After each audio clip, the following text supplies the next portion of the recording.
So guys உங்க எல்லாத்துக்குமே தெரியும் பிரியாணி மேன் கான்ட்ரவர்சி. நம்ம சேனலே அதை பத்தி நிறைய வீடியோ டீட்டெயிலாகவும் மேக் பண்ணியாச்சு. சரி okay, let's move on to next அப்படின்னு சொல்லி பார்க்கும்போது புதுசாக இப்போ பிரியாணி மேன் வெர்சஸ் அகமது மீரான் அப்படின்னு சொல்லி ஒரு புது கான்ட்ரவர்சி ஒன்று உருவாயிருக்கு.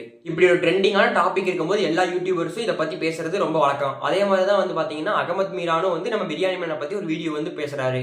அந்த வீடியோவில் அவர் என்ன பாயிண்ட் அவுட் பண்றாருன்னா, he criticising biryani man for body shaming. ஆனா இந்த ஆள் என்ன பண்றாரு, இவர் வந்து பர்சனலா போயிட்டு வந்து எல்லாரையும் பத்தி வந்து ஒரு ஸ்மியர் கேம்பெயின் ஆரம்பிக்கிறாரு. உங்க எல்லாத்துக்குமே தெரியும் டாக்டர் திவாகர் ரீசெண்டா வந்து இன்ஸ்டாகிராம்ல நிறைய ரீல்ஸ் பண்ணி அந்த ரீல்ஸை வச்சு ட்ரோல் பண்ணியே ட்ரெண்டிங்கான ஒரு பர்சன் அப்படின்னே சொல்லலாம். ஸோ இவரை பத்தி அகமது மீரான் வந்து ஒரு வீடியோ போடுறாரு. அந்த வீடியோல வந்து பார்த்தா இவரை வந்து பாடி ஷேமிங் பண்ணி பயங்கரமா கலாய்க்கிறாரு.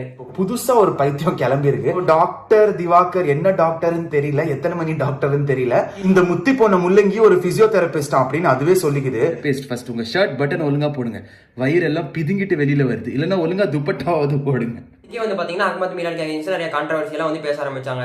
இதுக்கப்புறம் பிரியாணி மேன் அரெஸ்ட் ஆனதுக்கு அப்புறம் அதை பத்தி ஒரு வீடியோ போடும் அப்படின்னு சொல்லிட்டு அதே மாதிரி ஒரு வீடியோ வந்து போடுறாரு. அந்த வீடியோல வந்து பிரியாணி மேன் வந்து பாடி ஷேமிங் பண்ணங்காட்டி அவர் அரெஸ்ட் பண்ணிட்டாங்க அப்படின்னு சொல்லிட்டு அவரே வந்து பிரியாணி மேனை பாடி ஷேமிங் பண்றாரு.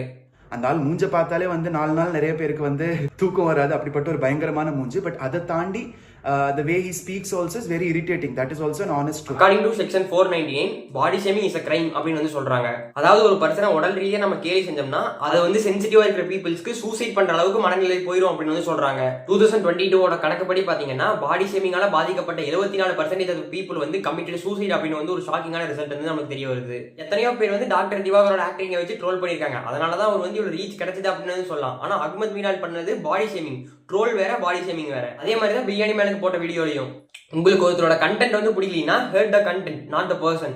இப்பதான் அகமது மீரானோட கான்ட்ரவர்சி ஸ்டார்ட் ஆகுது அப்படின்னு வந்து கேட்டீங்கன்னா கிடையாது. ஒரு 3 வருஷமாவே இவர் எல்லாத்தோட வீடியோலையும் வந்து பாடி ஷேமிங் தான் வந்து பண்ணிட்டு இருக்காரு. எத்தனையோ யூடியூபர் அகமது மீரானோட வீடியோவை பத்தி பேசியிருக்காங்க. பட் இது வரைக்கும் அவர் வந்து சிங்கிள் ரிப்ளை கூட தரல. Because his father is a politician. என்னோட அப்பா ஒரு பொலிட்டீஷியன் அப்படின்ற ஒரே தைரியத்தினால மட்டும்தான் he is doing these kind of shits. அந்த பொலிட்டீஷியனை பவரை வச்சு தான் இவர் பாடி ஷேமிங் பண்ணி வீடியோ போட்டும் எத்தனையோ யூடியூபர்ஸ் அதை கேள்வி கேட்டும் இவர் இன்னும் பதில் சொல்லாம அந்த வீடியோ வந்து பிரைவேட் போடாமையோ டெலிட் பண்ணாமையோ எதுவுமே ஒரு ஆக்ஷனே எடுக்காம இன்னும் இருக்காரு. ஒருத்தரோட கண்டென்ட் தப்புன்னு சொல்லி ஒரு வீடியோ போடுறேன், அதாவது பிரியாணி மேன் பாடி ஷேமிங் பண்ணியிருக்காரு அப்படின்னு சொல்லி ஒரு வீடியோ போடுறேன், ஒரு மக்களுக்கு வந்து அதை நியூஸா சொல்றேன். அந்த நியூஸ்ல கூட நீ பாடி ஷேமிங் பண்ணுவேன். So guys, hereafter we should target on him. கிட்டத்தட்ட ஒரு 100 வீடியோ போட்டிருந்தாருன்னா அதுல 90 வீடியோ வந்து பாத்தீங்கன்னா பாடி ஷேமிங்ல தான் இருக்கு. இப்போ வந்து பாத்தீங்கன்னா people start to hate. அது எக்ஸாம்பிள் தான் பிரியாணி மேன் வச்சு ஒரு போட்ட வீடியோ கிட்டத்தட்ட 2 லட்சம் வியூஸ் அப்படின்னு நினைக்கிறேன். அதுக்கு வெறும் 2000 லைக் தான் வந்திருக்கு. இப்போ நான் என்ன பண்றேன்னா அந்த 2000 லைக் எவன்டா பண்ணா அப்படின்னு சொல்லி அவனை தேட போறேன்.